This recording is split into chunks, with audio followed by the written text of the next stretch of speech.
Beloved, May 28, 2019, in a dream, I was shown a great conflagration.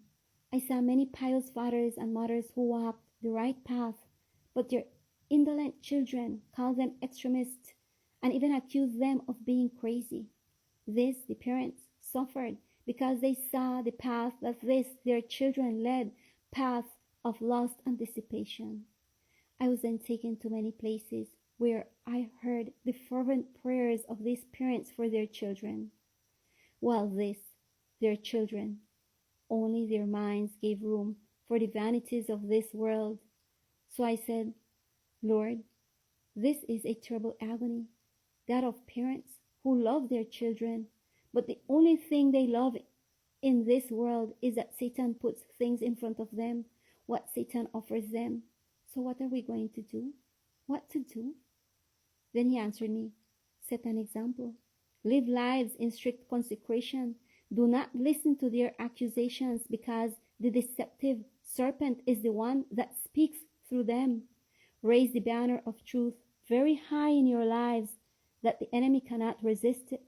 Do not bend your desires to the self-indulgence promoted by the enemy of souls through them, and remember the 7 ways of falling and fight them. Then, at that moment, he paused and said, no child, youth, or adult who does not conquer in his heart the love of the world and repress his desires for it will be saved, because the love of the world is enmity against God. Each one should decide. There is no fight that cannot be overcome through Prince Emmanuel, and there is no hidden sin that he does not see and cannot cleanse if allowed. And every mortal who knows this can go by his grace and his mercy and obtain forgiveness. But the selfish, cruel, and haughty heart will not be able to receive it. In those moments, he said to me, observe, solemn times of great determination are before all. Then I looked and observed, and I saw how a beautiful cloud shone. It was coming down to the earth. As it came down, I began to look and continued to see, and I continued to look at the beauty of that beautiful cloud.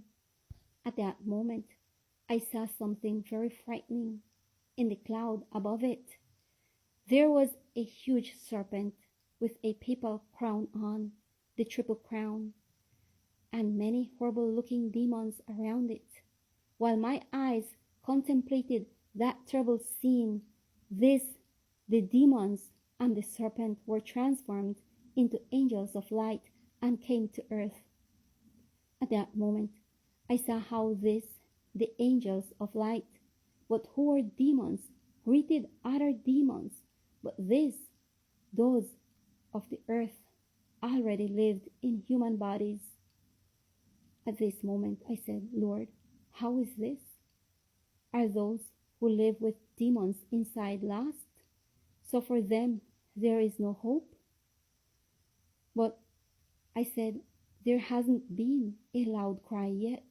Why is this happening? Then he said to me, come and see.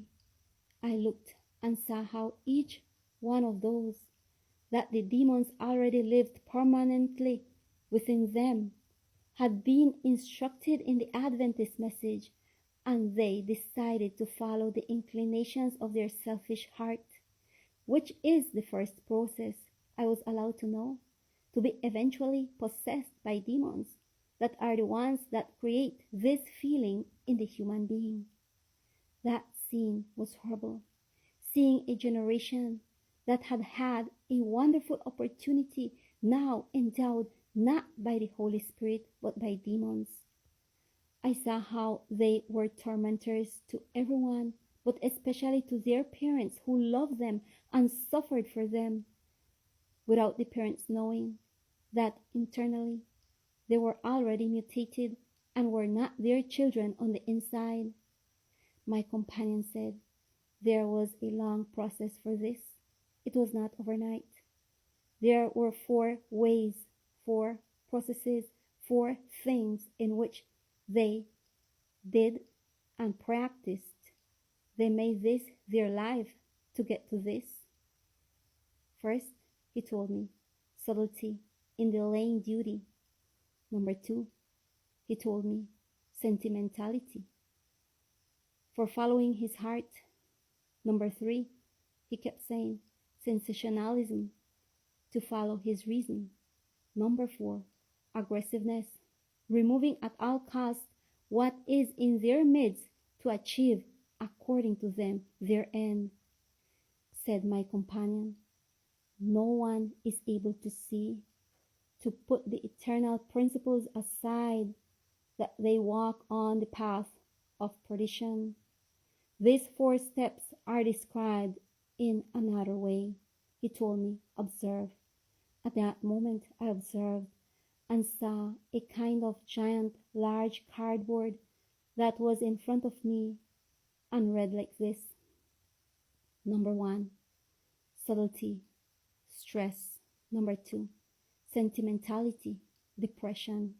Number 3, sensationalism, oppression. Number 4, aggression, possession. Everything is subtle at first, he said. Then, when taking root, our feelings are wrapped, and when this is touched by the word of truth, the affected person sees it as extremism or sensationalism, and finally becomes indifferent through aggressiveness, thus allowing no more that the Holy Spirit of God works in their lives in any way, and there this soul is lost. The time has come, he told me, and this is almost accomplished. The people who know their God will strive and act. This the children converted in anathema of their parents, because this the parents love them more than God. They will be the ruin of their parents if they do not cling to it is written. Then he told me, Amos chapter 2. Dear beloved, I woke up.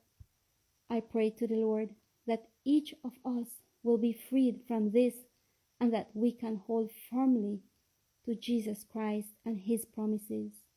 May the Lord bless you all.